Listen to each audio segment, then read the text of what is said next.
Hello दोस्तों, कैसे हो आप सब लोग। आशा करता हूँ आप सब लोग अच्छे होंगे। हाजिर हूँ मैं और स्वागत करता हूँ आपका आप ही के अपने चैनल एग्ज़ाम सक्सेस मंत्रा पे। तो दोस्तों, जैसे कि आपको पता है, आजकल हमारे चैनल एग्ज़ाम सक्सेस मंत्रा पे एंशिएंट हिस्ट्री की सीरीज चल रही है, जिसके अंतर्गत हम इतिहास जानने के स्रोतों का अध्ययन कर रहे थे।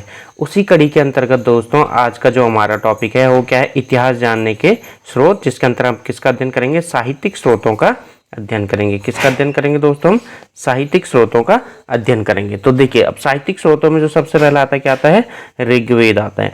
तो ऋग्वेद 1500 से 1000 ईस्वी पूर्व का है।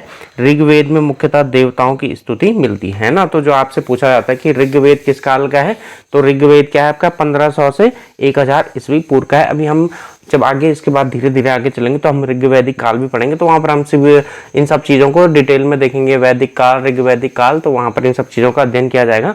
लेकिन अभी जो हम क्या कर रहे हैं, इतिहास के स्रोत के परिप्रेक्ष्य में कर रहे हैं, तो अभी हम इसको शॉर्ट में देखेंगे। तो जो ऋग्वेद का काल है वो कितना है, 1500 से 1000 ईस्वी पूर्व है। तो ये आपको याद रखना है। अब अथर्ववेद, यजुर्वेद, ब्राह्मण, आरण्यक और उपनिषद, ये क्या 1000 ईस्वी से 500 ईस्वी पूर्व के लगभग हैं। ठीक है। तो जो पहला है तो उसको तो क्या कहा जाता है, आपका ऋग्वैदिक काल बोला जाता है, और इसको क्या बोला जाता है, उत्तर वैदिक काल। तो उत्तर वैदिक काल में क्या क्या आता है, आपके किन किन ग्रंथों का निर्माण हुआ, अथर्ववेद, यजुर्वेद, ब्राह्मण ग्रंथों का, आरण्यक और उपनिषदों का हुआ। और जो इनका काल है वो कितना है, 1000 से 500 ईस्वी पूर्व के लगभग है। अब देखो, जो उपनिषद है, उपनिषद का अर्थ क्या होता है, उप का मतलब होता है समीप, और निषद का अर्थ बैठना है ना। जो ज्ञान गुरु के समीप बैठकर प्राप्त किया जाता है उसको बुलाया जाता था उपनिषद। और उपनिषद में किस चीज का मिलता है, हमें दार्शनिक चिंतन मिलता है ना। उपनिषद में क्या प्राप्त होता है, हमें दार्शनिक चिंतन प्राप्त होता है दोस्तों। तो ये चीजें आपको ध्यान रखनी है। आपसे पूछा जा सकता है कि सर्वप्रथम किस ग्रंथ में आपको दार्शनिक चिंतन देखने को मिलता है, तो कौन सा है, उपनिषद में देखने को मिलता है। और ये शायद आपका आया भी है, कहीं ये क्वेश्चन यूकेपीएससी में आया है कि सर्वप्रथम किन ग्रंथों में हमको दार्शनिक चिंतन देखने को मिलता है। तो किन में देखने को मिलता है, उपनिषदों में देखने को मिलता है। अब देखिए आगे, महाभारत, रामायण और प्रमुख पुराणों का अंतिम रूप से संकलन कब किया गया, 400 ईस्वी पूर्व के आसपास हुआ। यहाँ पर ईस्वी पूर्व भी आएगा। ठीक है दोस्तों, जब क्या हुआ था आपका 400 ईस्वी पूर्व के आसपास आपके महाभारत, रामायण इत्यादि ग्रंथों का क्या हुआ, अंतिम रूप से संकलन हुआ है। तो अब हम देखते हैं जो पहला हमारा प्रमुख ग्रंथ आता है, महाभारत। अब हम महाभारत के बारे में जानकारी प्राप्त करते हैं कि महाभारत के अंतर्गत क्या क्या है और क्या क्या इससे हमें जानकारी प्राप्त होती है, जिसको इतिहास के स्रोत के रूप में।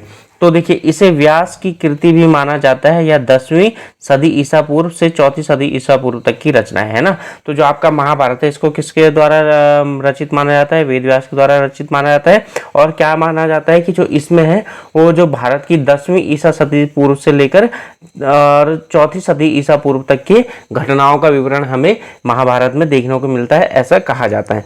अब देखिए, सबसे पहले महाभारत में कितने श्लोक थे, 8800 श्लोक थे। उस समय इसका नाम क्या था, जयस संहिता था, जिसका अर्थ होता है विजय संबंधी संग्रह ग्रंथ। ठीक है। तो आपसे पूछा जा सकता है कि प्रारंभ में महाभारत में कितने श्लोक थे, 8800 श्लोक थे। और इसका एक नाम क्या था उस समय, जयस संहिता। ठीक है, नाम क्या था इसका, जयस। ठीक है, जिसका अर्थ क्या होता है, विजय संबंधी।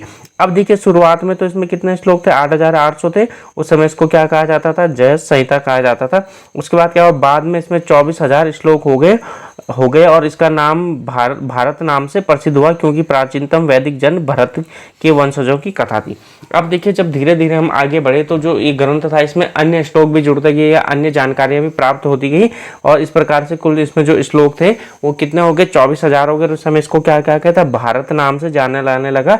क्योंकि इस समय इसमें जो भरत कबीला था तत्कालीन, उसके बारे में इसमें जानकारी थी, तो इसलिए इसको क्या इस नाम से जाने लगने लगा, भारत नाम से भी जाने लगे। उसके बाद क्या हुआ, अंत में इसमें 1,00,000 श्लोक हो गए और यह सतसहस्त्री संहिता या महाभारत कहलाने लगा। इसमें मूल कथा क्या है, कौरव और पांडवों की। तो देखो, आपको यहाँ से क्या पता लगता है कि जो महाभारत में सर्वप्रथम कितने श्लोक थे, 8800 श्लोक थे। उस समय इसको क्या कहा जाता था, उस समय इसको जयस संहिता कहा जाता था। उसके बाद इसमें 24 श्लोक हो गए, तो इसको भारत नाम से जाने लगा। और अंत में इसमें कितने श्लोक हो गए, 1,00,000 श्लोक हो गए। फिर इसको सतसहस्त्री संहिता या महाभारत कहा जाने लगा। तो आपसे पूछा जा सकता है कि निम्न में से, ठीक है, महाभारत के क्या क्या नाम है, तो क्या हो गया, जय संहिता, सतसहस्त्री संहिता, महाभारत, ये सभी किसके नाम है, महाभारत के ही नाम है। अब देखिए आगे और क्या जानकारी प्राप्त होते हैं। इसके विवरणात्मक अंश का उपयोग वैदिकोत्तर काल के संदर्भ में किया गया है। विवरणात्मक मतलब जहाँ पर कुछ विवरण दिया हो कि वहाँ ऐसा हुआ था। एक तो होता है श्लोक, जहाँ श्लोक लिखा हो उसका आपका अर्थ निकालना हो। दूसरा विवरणात्मक मतलब जहाँ पर विवरण दिया हो कि भाई मैं उस जगह गया था, वहाँ ऐसा हुआ था, वहाँ मैंने ऐसा ऐसा देखा, जो भी चीज़ें थी उसको क्या बोलते हैं, विवरणात्मक अंश। यानी जो उसका विवरणात्मक अंश है वो आपका वैदिकोत्तर काल के संदर्भ में है। अब देखिए जो उसका उपदेशात्मक अंश है सामान्यतः मौर्योत्तर काल और गुप्त काल का है। यानी जो महाभारत है आपका एक मौर्य काल और क्या है, गुप्त काल तक भी लिखा गया है। उपदेशात्मक अंश मतलब जहाँ हम क्या बता रहे कि हमें ऐसा करना चाहिए, ऐसा नहीं करना चाहिए, तो वो जो इसके अंतर्गत यानी महाभारत के अंतर्गत जो उपदेशात्मक अंश है वो कहाँ से लिखा गया है, मौर्योत्तर काल और गुप्त काल का है। तो ये सारी जानकारियां आपको किसके बारे में प्राप्त होती हैं दोस्तों, महाभारत के बारे में प्राप्त होती हैं। अब जो हमारे पास अगला मुख्य ग्रंथ आता है वो क्या हमारे पास रामायण है। तो चलिए देखते हैं हम रामायण के बारे में जानकारी प्राप्त करते हैं। वाल्मीकि रामायण में मूलतः कितने थे, 6000 श्लोक थे।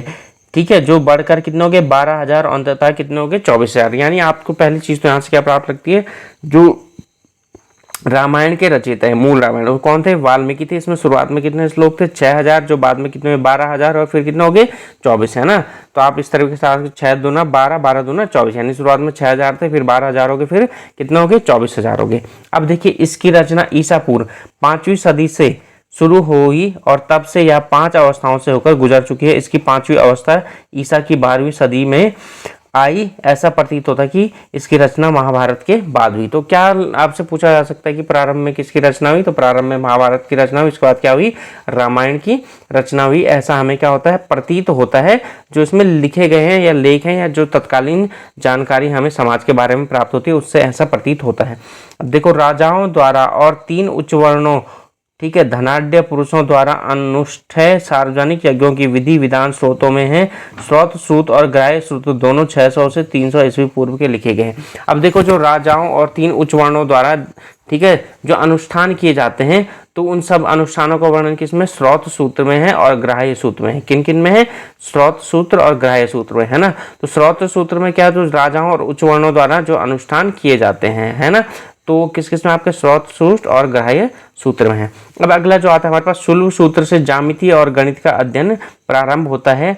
यज्ञ वेदी के निर्माण की विधि का भी वर्णन है। तो आपसे पूछा जा सकता है कि ज्यामिति का अध्ययन किस ग्रंथ द्वारा होता है, तो किस ग्रंथ द्वारा होता है, सुलभ सूत्र द्वारा होता है। और इसका प्रारंभिक निर्माण यज्ञ वेदी के निर्माण में किया था, है ना। समझो यज्ञ हेतु जो वेदियां बनती थी तो उसके निर्माण में सुलभ सूत्र जो ग्रंथ था उसका उपयोग करके इन यज्ञ वेदियों का निर्माण किया जाता था। अगला देखिए, प्राचीनतम बौद्ध ग्रंथ पाली भाषा में लिखे गए थे। इन ग्रंथों को ईसा पूर्व 2री सदी में श्रीलंका में संकलित किया गया था। तो जब प्राचीनतम बौद्ध ग्रंथ कौन सी भाषा में लिखे गए थे, पाली भाषा में। उनको कहाँ संकलित किया गया था, आपका श्रीलंका में संकलित किया गया था। ये चीज आपको ध्यान रखनी है। चलिए दोस्तों, उसके बाद हम आगे चलते हैं। इन ग्रंथों से हमें न केवल बुद्ध के जीवन के बारे में बल्कि उस समय में के मगध, उत्तरी बिहार और पूर्वी उत्तर प्रदेश के शासकों के बारे में भी जानकारी प्राप्त चलती है।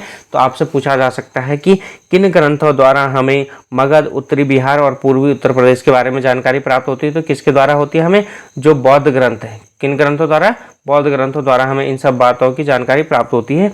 और बुद्ध के पूर्व जन्म की कथाएं जातक कथाएं कहलाती हैं। ये क्वेश्चन आपका कई बार आ भी रखे दोस्तों कि जो बुद्ध की पूर्व जन्म की कथाएं उन्हें क्या कहा जाता है, उन्हें क्या कहा जाता है, आपका जातक कथाएं कहा जाता है। ये चीज भी आपने ध्यान रखनी है। चलो अब आगे चलते हैं। जैन ग्रंथों की रचना किसमें हुई, प्राकृतिक भाषा में हुई थी और ईसा की 6ठी सदी में इन्हें वल्लभी गुजरात में अंतिम रूप से संकलित किया था। देखिए दोस्तों, यहाँ से आपके 2 इंपॉर्टेंट क्वेश्चन बने। पहला तो क्या बना आपका, ठीक है, जो बौद्ध ग्रंथ है, बौद्ध ग्रंथ कौन सी भाषा में लिखे गए थे, पाली भाषा में लिखे गए थे। और जो हमारे पास जैन ग्रंथ है कौन सी भाषा में लिखे गए थे, प्राकृत भाषा में उनका संकलन कहाँ हुआ, जैन ग्रंथों का वल्लभी गुजरात में हुआ। इस तरह आपको इस तरीके से भी क्वेश्चन पूछा गया कि जैन ग्रंथ कौन सी भाषा में लिखे गए, प्राकृत भाषा में, और इनका संकलन कहाँ हुआ था, वल्लभी गुजरात में हुआ था। जैन ग्रंथों में व्यापार और व्यापारियों का बार बार उल्लेख मिलता है। अब देखिए, जो जैन ग्रंथ है उनसे आपको व्यापार और व्यापारियों का बार बार उल्लेख मिलता है। इससे क्या आपको पता लगता है कि जो जैन काल था, यानी जब, ठीक है, कौन थे आपके महावीर थे, ठीक है, महावीर स्वामी थे, तो उस समय जो व्यापार था वो उन्नत दशा में था और भारत अनेक जगह व्यापार करता था, जिसके कारण उस समय क्या होता है, व्यापार बहुत फला फूला था। अब देखो कौटिल्य का अर्थशास्त्र महत्वपूर्ण विधि ग्रंथ है ना, ये क्या है, विधि यानी कानून संबंधी ग्रंथ है, ठीक है। जो कौटिल्य का अर्थशास्त्र है, कई बार हमें क्या लगता है कि अर्थशास्त्र तो ये पैसे से संबंधित हो गया, चीज़ों से संबंधित होगा, यह चीज़ों से संबंधित नहीं है बल्कि क्या है, कानून से संबंधित है। तो ये चीज़ आपको याद रखनी है। यह 15 अधिकरणों या खंडों में विभक्त है ना। तो आपसे पूछा जा सकता है कि जो कौटिल्य का अर्थशास्त्र ग्रंथ है वो कितने भागों में बटा हुआ है, तो कितना 15 भागों में बटा हुआ है। इसके दूसरे और तीसरे भाग सबसे अधिक पुराने हैं। इस ग्रंथ का वर्तमान स्वरूप, ठीक है, ईस्वी सन के आरंभ में दिया गया। आपसे पूछा जा सकता है कि जो कौटिल्य के अर्थशास्त्र है उसके सबसे पुराने भाग कौन से, तो दूसरे और तीसरे भाग क्या है, उसके सर्वाधिक पुराने भाग हैं। ये चीज़ भी आपको दोस्तों ध्यान रखनी है। चलिए अब हम आगे चले।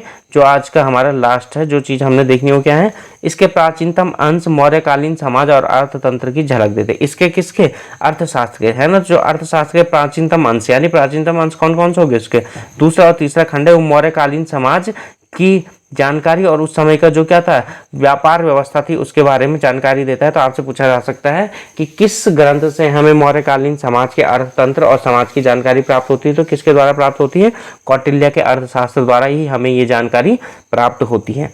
तो ठीक है दोस्तों, आज हम इतना ही रखते हैं। आज हमने जो हमारे 2 इंपॉर्टेंट ग्रंथ थे, रामायण महाभारत, उसके बारे में अध्ययन किया, और साथ ही साथ हमने क्या देखा दोस्तों, साथ ही साथ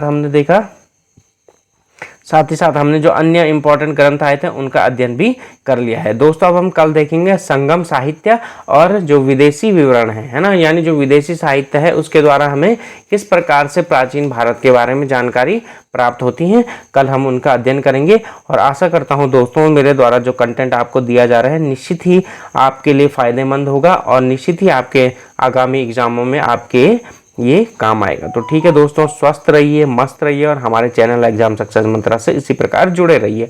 और साथ ही साथ अगर आपके कोई दोस्त वगैरह हो जो वन डे एग्जाम की तैयारी कर रहे हो तो आप उन्हें भी सजेस्ट कर सकते हैं कि वे हमारे चैनल एग्जाम सक्सेस मंत्रा से आपने ज्ञान की चीज़ देख सकते हैं। तो ठीक है दोस्तों।